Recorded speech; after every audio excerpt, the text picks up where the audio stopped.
Kalian dirahmati Allah Subhanahu wa taala, ini adalah pertemuan kita yang ke-16 dari pembahasan surat-surat Qisarul Mufassal, surat-surat di akhir Al-Qur'an, mulai dari surat Ad-Duha sampai surat An-Nas. Dan insyaallah kita pada sore hari ini akan membahas dua surat, yaitu surat Al-Kafirun dan surat An-Nasr. Dan Allah Subhanahu wa taala di surat Al-Kafirun berfirman, dan surat Al-Kafirun surat Makkiyah, nampak jelas dari pembahasannya, dan juga demikian riwayat. Allah berfirman, katakanlah wahai Nabi, wahai orang-orang yang kafir. Jadi Nabi SAW disuruh memanggil orang-orang yang kafir. Kenapa dipanggil? Untuk mengatakan, la a'budu ma ta'budu. Aku tidaklah menyembah apa yang kalian sembah. Kenapa Nabi SAW kemudian diperintahkan mengatakan hal ini? Jawabannya karena Nabi SAW ditawari oleh mereka. Demikian diriwayatkan oleh Imam At-Tabari. Ditawari oleh mereka, Muhammad, gimana kalau kita gini aja deh, daripada kita ya berdebat, daripada kita kemudian berkonfrontasi terus, lebih baik kita damai saja. Caranya ya sudah, setahun kamu nyembah Tuhan kita sama-sama nyembah berhala, nanti tahun berikutnya kita sama-sama bertauhid, sama-sama menyembah Allah saja. Jadi deal kan, sama-sama setahun ganti-gantian. Yang penting kita damai, jangan berkonfrontasi seperti ini. Maka kemudian Nabi SAW disuruh, kul, katakan wahai orang yang kafir, la a'budu ma ta'budun, aku tak akan sembah apa yang kalian sembah. Jadi bentuk ketegasan Nabi SAW, dan ini ketegasan yang diajari dan diperintahkan Allah. Jadi Allah memang merintahkan, katakan wahai Nabi. Kemudian Allah Subhanahu wa taala mengulangi atau menyuruh Nabi SAW seperti mengulangi apa yang disampaikan barusan. Wala antum abiduna ma'bud. Dan kalian pun tidak merupakan penyembah apa yang aku sembah. Nah, aku tidak akan menyembah kalian sembah, dan juga apa yang aku sembah. Di ayat yang keempat, Nabi SAW mengatakan, wala bukan penyembah kalian sembah. Tiga ayat ke-5, wala antum abiduna ma'bud, pun demikian kan sembah apa yang aku sembah. Di Nabi SAW yang pertama, aku tidak akan menyembah, la a'budu. Ya. Kemudian orang-orang Quraisy, Rasul katakan juga, dan kalian pun bukan penyembah, menggunakan kata benda. Kalian bukan penyembah. Kemudian balik lagi ke Nabi gunakan sekarang kata benda. Dan aku bukanlah penyembah, wala ana abidun. Jadi beda ya, ayat kedua dan ayat keempat bedanya. Kalau ayat pertama, la a'budu, pakai kata kerja. Adapun ayat keempat, maka pakai kata benda, wala ana abidun. Bedanya antara kata kerja dan kata benda itu menunjukkan kelanggengan terus menerus. Kata kerja itu menunjukkan keterbaruan, yufidut tajaddud. Artinya Nabi SAW sejak dulu bukan penyembah, dan tidak akan berubah menjadi penyembah berhala. Sejak dulu bukanlah penyembah, dan tidak akan pernah menjadi penyembah. Adapun orang-orang musyrikin Quraisy, Nabi SAW sebut mereka di ayat ketiga, wala antum abiduna ma'abud, kalian bukanlah penyembah, abiduna, kata benda. Ayat kelima, Nabi ulang lagi, dengan kata yang sama persis. Ayat ketiga dan kelima persis sama. Wala antum abiduna ma'abudu, dan kalian bukanlah penyembah apa yang aku sembah. Sama-sama pakai kata benda. Rasul tidak diajari sama Allah untuk mengatakan kepada mereka satu kali gitu pakai kata kerja, tidak, tapi pakai kata benda. Artinya memang mereka kondisinya selama ini adalah bukan penyembah. Adapun di masa mendatang, lagi-lagi kata kerja, apalagi film mudhari menunjukkan masa mendatang. Tapi di masa mendatang tentu Nabi SAW berharap mereka akan menyembah Allah. Bisa terpahami. Jadi Mengapa tidak ada penggunaan wala antum ta'budu saya? Wala ta'budu nama a'bud saya contoh. Pakai kata kerja, la ta'buduna. Tapi di sini pakai kata benda. Karena tadi kata benda kelanggangan sejak dulu. Kata kerja itu keterbaruan, ada perubahan. Tentu Nabi SAW ingin mereka berubah, ingin mereka jadi bertauhid kelak. Ketika mereka bilang kita sembah Tuhan kamu deh, tapi kamu sembah Tuhan kita. Nabi SAW tentu yang beliau tolak hanyalah kalau sampai Muslim menyembah berhala. Tapi Nabi senang kalau mereka menyembah Allah saja. Tentu maksudnya dia menyembah Allah saja, karena mereka selama ini pun menyembah Allah tidak saja, menyembah Allah dan juga yang lain. Tapi tentu Nabi semua ingin mereka juga menyembah Allah saja. Makanya Allah katakan di sini, Allah ajarkan Nabi untuk katakan wala antum abiduna ma'abud. Kalian bukanlah penyembah apa yang aku sembah. Nabi di sini gunakan kata benda diajar oleh Allah. Itu mereka selama ini begitu. Tapi adapun masa depan maka tentu Nabi SAW ketika bicara topik ini, ayat ini dibacakan kepada mereka. Ada di antara musyrikin Quraisy yang kemudian pada akhirnya akan berislam seperti Suhail bin Amr, Abu Sufyan akan masuk Islam. Banyak. Ya. Nah, ini pelajaran besar ya, yaitu bahwa kita ketika melihat non-muslim itu jangan sampai membuat dia kemudian kita pastikan tidak akan masuk Islam. Itu jangan sampai seperti itu. Memang ada orang yang ya kalau Allah sudah takdirkan dia tidak akan masuk Islam, Allah sudah nyatakan begitu, tidak akan terjadi dia masuk Islam. Itu ada.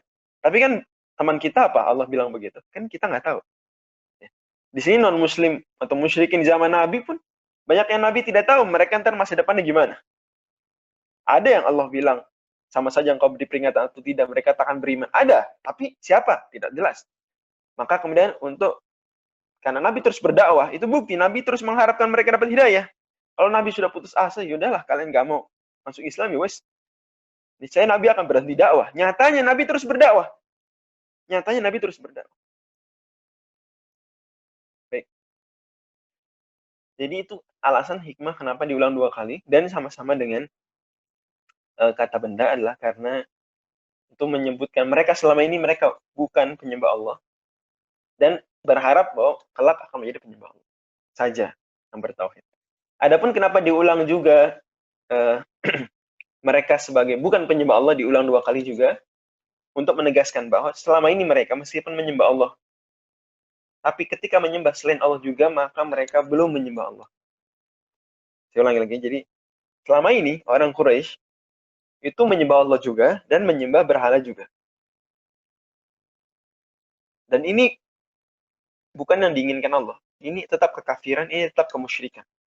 Jadi kemusyrikan itu bisa menyembah selain Allah saja, dan bisa juga menyembah Allah dan selain Allah. Meskipun Allah dianggap Tuhan tertinggi, tetap nggak ada dalam Islam ibadah untuk Tuhan tertinggi dan ibadah untuk Tuhan agak rendah. Tidak ada Tuhan selain Allah. Tapi kalau mereka berpikir musyrikin Quraisy adalah seperti itu.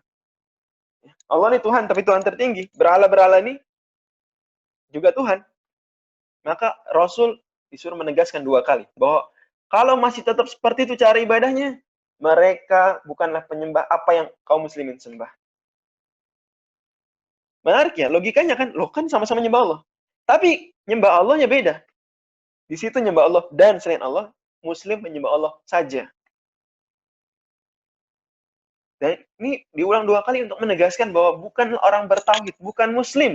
Orang yang menyembah Allah tapi juga masih menyembah selain Allah. Orang yang menyembah Allah tapi juga masih memberikan sesajian kepada selain Allah.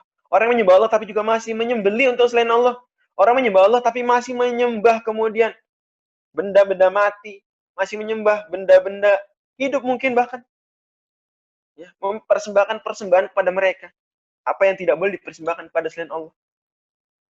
Ini meskipun dia menyebut dirinya muslim, tetapi ketika perilakunya justru menyembah Allah dan selain Allah, maka sebenarnya dia tidak sedang menyembah apa yang kaum muslimin sembah. Nah, ini menggugah sekali. Kenyataan yang menggugah. Oh, Islam ini meskipun menyembah Allah juga, tapi menyembah selain Allah juga. Itu sebenarnya tidak sedang menyembah Allah dengan apa yang disembah oleh orang Islam. Beda berarti. Masya Allah. Allah ulang 2 kali. Jadi Allah ulang, suruh Nabi mengulang ayat 3 dan ayat 5 untuk menegaskan satu. Bahwa kalau ada orang menyembah Allah dan juga menyembah selain Allah, maka dia sebenarnya bukan penyembah Allah. Dua, juga bahwa Allah ulang dua kali dengan kata benda, juga karena berarti mereka diharapkan, sekalipun demikian statusnya, diharapkan menjadi muslim. Karena yang kemudian yang di sini juga ada pelajaran menarik juga, nanti kan kita kupas lebih dalam, bahwa kalau seperti ini kasusnya, kita jangan kemudian terhadap orang yang melakukan kemusyrikan, non-muslim, ya. Kalau memang dia mau non-muslim, katakan non-muslim. Dia kafir, katakan kafir. Dia melakukan kemusyrikan, jelas kemusyrikannya, katakan dia musyrik. Ya. Atau kita meyakini dia musyrik. Urusan kita katakan kamu musyrik atau tidak itu lain cerita. Kamu kafir atau tidak itu etika nanti. Kembali ke etika. Tapi keyakinan kita nggak boleh ragu bahwa orang ini non-muslim, orang ini kafir, orang ini musyrik. Tetapi tidak berhenti sampai vonis. Malah mungkin vonis tidak perlu sebenarnya. Ya, memvonis secara dikatakan kamu begini, kamu begitu, itu sebenarnya hal yang tidak perlu pada beberapa kasus. Tapi yang lebih penting dari itu adalah bagaimana usaha kita menyelamatkan dia. Oke, dia jatuh pada kemusyrikan. Tidak perlu kita kemudian berlebihan, yang penting begini, yang penting tidak. Ya sudah, kenyataan begitu. Bagaimana? Kenyataan yang pahit. Menyembah Allah, tapi juga menyembah selain Allah. Tapi yang lebih penting dari itu semua adalah apa? Dakwah setelah itu. Kita dakwah agar kembali pada tauhid. Nabi SAW dia sedih betul, sedih. Kok saudara-saudaranya, artinya satu kerabat suku Quraisy, kok musyrik? Sedih, nah. Paman beliau begitu. Sedih. Tapi kesedihan Nabi tidak menjadikan Nabi kemudian ragu mengatakan mereka ini non-muslim. Tetap Nabi katakan, "Qul ya ayyuhal kafir." Kalian orang kafir. Ya, tentu sekali lagi untuk mengatakan, wah ya orang kafir, nanti ada pembahasan etika. Karena tidak semua yang boleh dikatakan itu kemudian etis dikatakan di setiap kondisi. Apalagi ketika itu bertentangan dengan tujuan utama dakwah, itu menarik orang ke Islam. Dan sampai kita setelah baca ayat ini, sudah setiap ada ketemu orang kafir ya, baik dari golongan ahli kitab maupun musyrikin. Sekali lagi karena kafir itu mencakup dua kategori tadi. Hanya saja kalau di Al-Quran, kita bisa lihat pelajaran bahwa meskipun ahli kitab itu kafir, tapi Allah tidak panggil mereka wahai orang kafir secara langsung, tapi panggil mereka dengan yang lebih terhormat, yaitu wahai ahli kitab. Tujuannya agar mereka kemudian tertarik pada Islam, tertarik pada akhlak. Oke, cukup jelas poin ini. Kemudian lanjut ayat berikutnya. Jadi ini bagaimana pengulangan-pengulangan tadi bukan adalah hal yang sia-sia. Sekali lagi, Allah Subhanahu wa taala Al-Hakim. Allah Maha bijaksana. Allah Al-Alim, Maha mengetahui. Allah Al-Khabir, Allah Maha teliti. Tidak mungkin Allah yang Maha mengetahui, Maha teliti kemudian berfirman asal-asalan. Enggak mungkin. Mustahil. Kemudian ngulang ayat itu useless, tidak berguna. Enggak mungkin. Pasti ada rahasianya. Dan tinggal itu tugas para ulama tafsir, para penadabur Al-Quran, para pecinta firman Allah untuk kemudian merenungi dan mendapatkan hikmah pelajaran di balik. Yang tentu yang didapatkan dari hikmah tadi hanyalah secuil dari lautan hikmah Allah yang tak bertepi. Oke, kemudian kata Allah di ayat ke-6, lakum dinukum waliyadini. Dini di sini kalau dalam bahasa Arab biasa bisa dikasih ya, dini agamaku. Nah, cuma dalam kirat kita dan kirat kebanyakan dini pendek, din jadi begitu. Walaupun dalam kirat lain seperti misalnya kirat Abu Amr, dini dibaca. Dini. Oke. Bagi kalian, bagiku agamaku, di sini bukti bahwa sebenarnya tidak begitu masalah kita menyebut keyakinan selain Islam sebagai agama. Termasuk kepercayaan, kalau mau disebut agama sebenarnya tidak begitu masalah. Jadi tidak perlu bagi orang Islam tidak perlu diperdebatkan lah. Apakah selain 5 agama di Indonesia misalnya contoh, itu agama atau bukan, itu silakan saja kalau urusan istilah. Tapi tetap di sini Nabi bahkan menyebut kemusyrikan, dia ini bukan organized religion. Tetap Nabi sebut diajar oleh Allah, lakum dinukum. Bagi kalian agama kalian. Karena agama itu kadang-kala tidak perlu disebut dia agama. Jika sudah menjadi menjelma satu keyakinan yang dia benar-benar bertentangan dengan tauhid, bertentangan dengan Islam, maka dia jadi agama selain Islam. Dia jadi agama.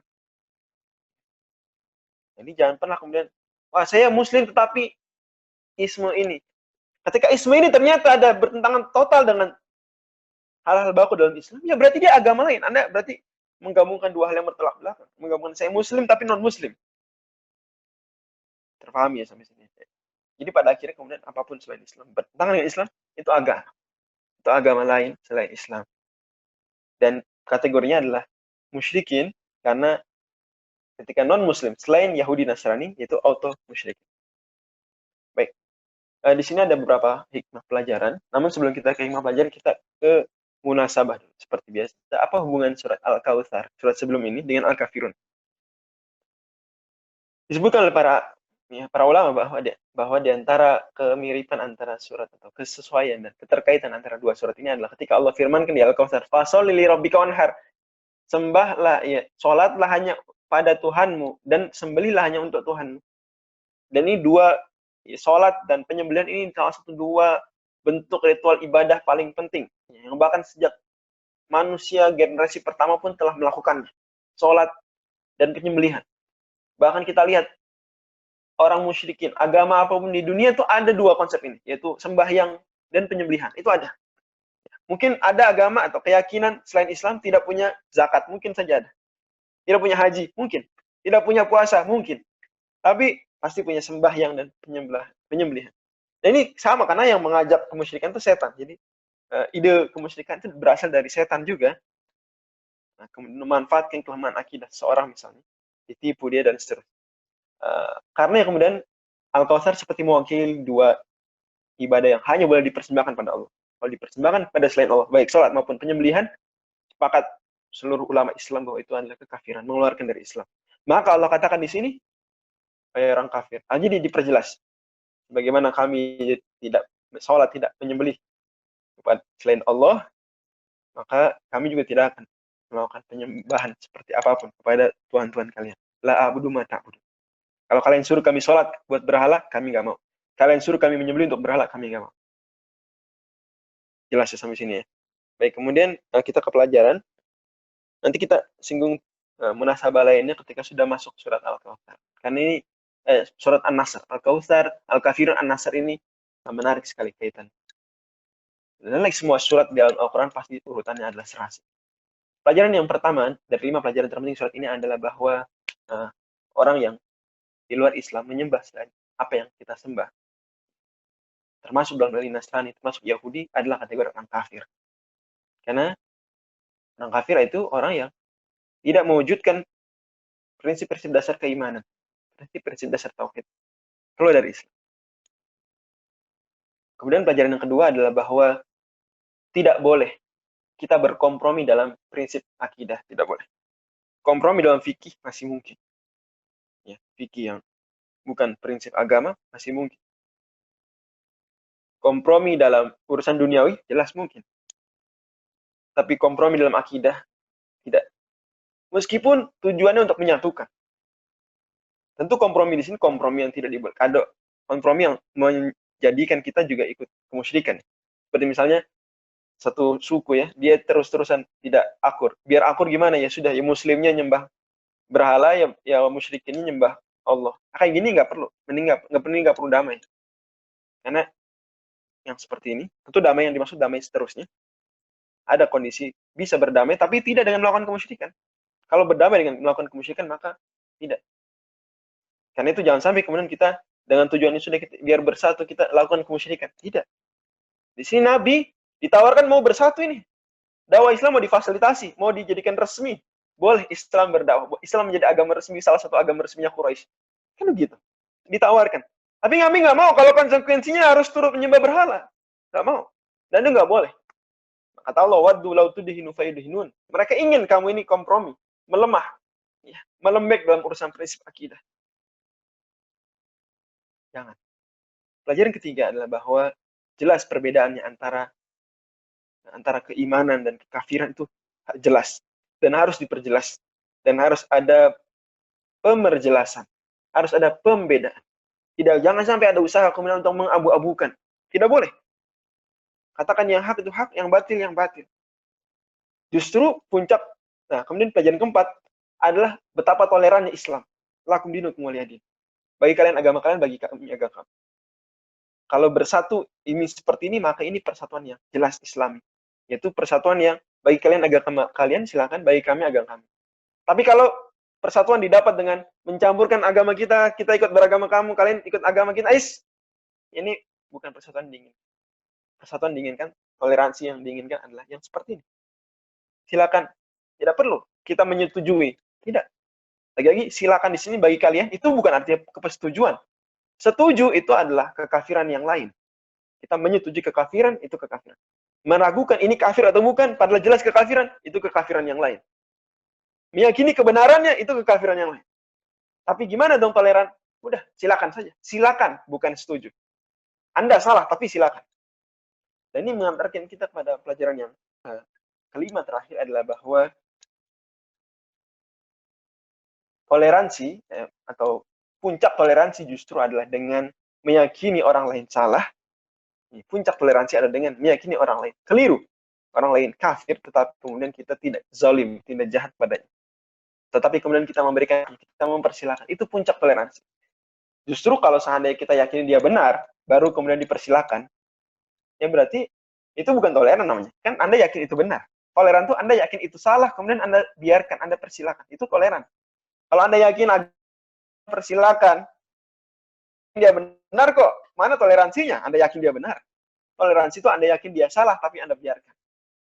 Di sini Nabi sudah perang kafir.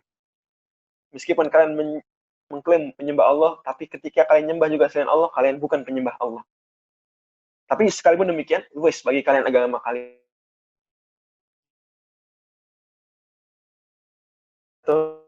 Berikutnya surat An-Nasr ada Madaniyah. Betul dia turun di Mekah. Dia surat Madaniyah turun di Mekah, tapi dan mungkin karena Madaniyah itu yang penting turun setelah Nabi tiba di Madinah. Kalau Nabi ketika kemudian mampir ke Mekah, seperti Fathu Mekah, seperti Umratul Qadha, seperti Haji Wada, maka ketika turun surat di Mekah, tapi setelah hijrah ke Madinah, maka tetap suratnya surat Madani. Seperti surat An-Nasr. Idza jaa nasrullahi wal fath. Jika telah datang pertolongan Allah atau kemenangan dari Allah dan kemenangan. Ya, Nasr boleh diartikan pertolongan. Tapi kan tidak ada fath, maka kita artikan saja pertolongan Allah dan kemenangan. Di mana para ahli tafsir menafsirkan kemenangan dan fath atau fath di sini atau Nasrullah di sini adalah Fathu Mekah. Makanya ini masuk Islamnya orang-orang Mekah. Kapan? Tahun 8 Hijriah, di bulan Ramadan. Bulan kita yang sekarang kita sedang jalan ini. Itulah kemenangan. Waraitan nasi dukhulna fi dinillah afwaja, dan kamu lihat manusia datang berbondong-bondong masuk Islam. Di Mekah, seluruh orang Mekah kemudian masuk Islam. Tidak hanya itu, antero Jazirah Arab, semenanjung Arabia, di wilayah-wilayah yang sekarang kita dengan nama Qatar, Riyadh, Qasim, Bahrain, Oman, Yaman, Uni Emirat Arab, wilayah-wilayah tersebut masuk Islam. Mengirimkan utusannya ke Nabi di Madinah, kemudian menyatakan Islam. Disebut dengan Amul Wufud, tahun 7, tahun 8, banyak sekali masuk Islam, tahun 9. Hingga Nabi ketika tahun 10 mengadakan Haji Wada, sudah ada perwakilan dari semua suku-suku di Arab, di Jazirah Arab, Muslim mengikuti rangkaian ibadah Haji Wada. Waraitan nasi dukhulna fi dinillah afwaja, kamu lihat manusia berbondong-bondong masuk Islam. Kemudian kata Nabi SAW, kata Allah Subhanahu Wa Taala kepada Nabi, "Fasabbi bihamdi rabbika wastaghfir." Maka kemudian bertasbihlah engkau. Ucapkanlah subhanallah. Hamdi rabbika, memuji Tuhan, wastaghfir, dan ucapkanlah istighfar, minta ampunlah. Gimana kata Aisyah radhiyallahu anha, Nabi setelah turun ayat ini sering dalam doa mengatakan, "Subhanakallahumma wa bihamdika astaghfiruka." Atau yang semisal Nabi SAW mengucapkan subhanallah, kemudian alhamdulillah, kemudian mengucapkan astagfirullah. Dengan beragam riwayat yang disebutkan oleh para ulama, Nabi SAW, kata Aisyah, demikianlah Nabi mempraktekkan isi Al-Quran dalam surat-surat beliau. Mengatakan subhanakallahumma rabbana wa bihamdika Allahumma gfirli. Subhanakallahumma rabbana wa bihamdika Allahumma gfirli. Atau yang semakna. Memuji Allah. Kemudian dengan mensucikan Allah, kemudian memuji Allah dan meminta ampun.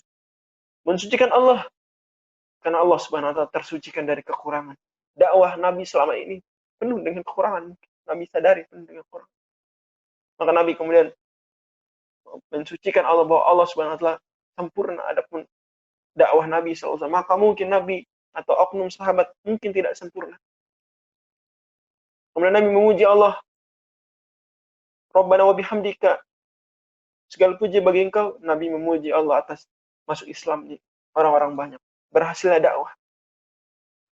Kemudian Nabi SAW diperintahkan untuk beristighfar, minta ampun. minta ampun atas segala mungkin kekeliruan, segala kekurangan, ketidaksempurnaan, agar mengakhiri dakwah ini dengan istighfar. Ini perhatikan para jamaah sekalian ini. Kemudian Abu Bakar ketika mendengar surat ini turun, Nabi bacakan. Sahabat banyak yang senang, gembira. Kita menang. Tapi Abu Bakar tidak. Abu Bakar itu menang. Sendiri beliau menang. Yang lain tertawa, senyum. Abu Bakar sendiri menang. Karena Abu Bakar tahu. Kalau sudah Allah katakan, Nabi kamu menang. Kemenangan telah datang. Pertolongan Allah telah datang. Tasbihlah. Tahmidlah. Istighfarlah. Abu Bakar sadar. Berarti tugas Nabi telah selesai. Nabi bentar lagi akan wafat. Dan benar demikian adanya. Kurang dari 3 bulan setelahnya Nabi Sallallahu Alaihi Wasallam dipanggil oleh Allah Subhanahu Wa Taala. Perjalanan dirahmati Allah Subhanahu Wa Taala. Kemudian hubungan antara surat An-Nasr dengan Al-Kafirun ada banyak sekali hubungannya sebenarnya, tapi waktu terbatas kita sebutkan saja sebagiannya, bahwa Allah Subhanahu Wa Taala di surat Al-Kafirun menyebutkan bagi kalian agama kalian, bagiku agamaku. Justru ketegasan seperti ini bukan menjadikan Islam ciut atau kemudian surut dan semakin kecil, makin kalah, tapi justru menjadikan Islam menang. Islam menang ketika Islam ini dijalankan sebaik-baiknya. Bukan Islam dimodifikasi prinsip-prinsip dasarnya untuk kemudian menyenangkan orang. Tidak. Kalau Anda ingin menyenangkan orang dengan memodifikasi, mengotak-atik prinsip-prinsip dasar Islam, orang tidak akan tertarik pada Islam malah sebenarnya. Karena yang Anda tunjukkan itu bukan Islam. Anda mungkin menganggap, oh, daripada kita tunjukkan Islam yang sebenarnya, kemudian kita mengatakan non-muslim ini pasti kekal di neraka, kita sembunyikan saja, kita katakan saja non-muslim, ya sudah benar. Apakah kita mengira dengan itu orang akan tertarik Islam? Oh tidak. Bagaimana orang tertarik Islam? Anda katakan dia benar kok. Gimana maksudnya? Ya sudah saya benar, ngapain sih masuk Islam? Wong saya benar. Tidak akan tertarik masuk Islam. Juga bagaimana dia tertarik masuk Islam? Yang Anda tampakkan bukan Islam. Gimana dia tertarik masuk Islam? Justru Anda harus andalkan akhlak Anda, bukan otak-atik agama. Menarik hati orang itu bukan dengan mengotak-atik prinsip dasar Islam, tapi dengan menunjukkan akhlak Islam yang luhur. Meskipun yakin orang lain keliru, tapi tetap jujur pada mereka, baik, tidak zalim, memberikan hak, toleran. Seperti itu. Di sini Allah Subhanahu wa taala seolah seperti menyebutkan di surat Al-Kautsar, kami akan berikan padamu nikmat yang banyak. Tapi syaratnya kamu harus tegas dalam berdakwah. Gitu ya, Al-Kautsar dan Al-Kafirun. Syaratnya seolah-olah kamu harus bertegas. Jangan kamu malah mencampur adukan hak dengan batil. Tegas. Begitu Nabi kemudian menjalankan perintah Allah untuk tegas dalam berdakwah antara hak dan batil, tapi tetap toleran, maka Nabi kemudian dan kaum muslimin dianugerahkan kemenangan. Itulah hadiah kita kalau mau cari kemenangan, seperti itu caranya. Ya, bukan dengan memodifikasi Islam prinsip dasarnya untuk menyenangkan orang dengan dasar anggapan-anggapan yang semu. Kenyataannya pada akhirnya Islam yang jelek semakin kalah, semakin buruk, ya. Dan orang tidak tertarik masuk Islam karena kita justru jahat sama Islam itu sendiri. Kita berkhianat sama Allah, mengatasnamakan Allah pula. Baik, pelajaran ada 5 dari surat An-Nasr ini. Yang pertama adalah bahwa kemenangan itu berasal dari Allah Subhanahu wa taala. Nasrullahi, jangan cari kemenangan dari selain Allah. Pelajaran kedua bahwa jika kemenangan Allah telah bisa menolak manusia, semuanya akan. Kemudian pelajaran yang ketiga adalah bahwa sesempurna apapun amalan seorang pasti penuh dengan kekurangan, karenanya kemudian dia harus memuji Allah dan juga harus dia beristighfar dan bertasbih kepada Allah. Pelajaran keempat adalah bahwa suksesnya ibadah, pelaksanaan ibadah itu tidak boleh kemudian diakhiri dengan bangga pada diri hebat atau tidak. Justru semakin sadar nikmat Allah banyak. Ketaatan kita ini Allah. Kita bisa qiyamul lail itu nikmat Allah, bukan karena kita hebat, bukan karena semakin nikmat Allah. Kita harus semakin muji. Adalah sebaik-baiknya penutup amal adalah istighfar, karenanya kemudian di malam Lailatul Qadar Nabi ajarkan Allahumma innaka afuwun tuhibbul afwa. Ya Allah, engkau maaf. Engkau menyukai pemaafan, maka maafkan kami. Barakallahu fika. Terima kasih pada Telkomsel. Assalamualaikum warahmatullahi wabarakatuh.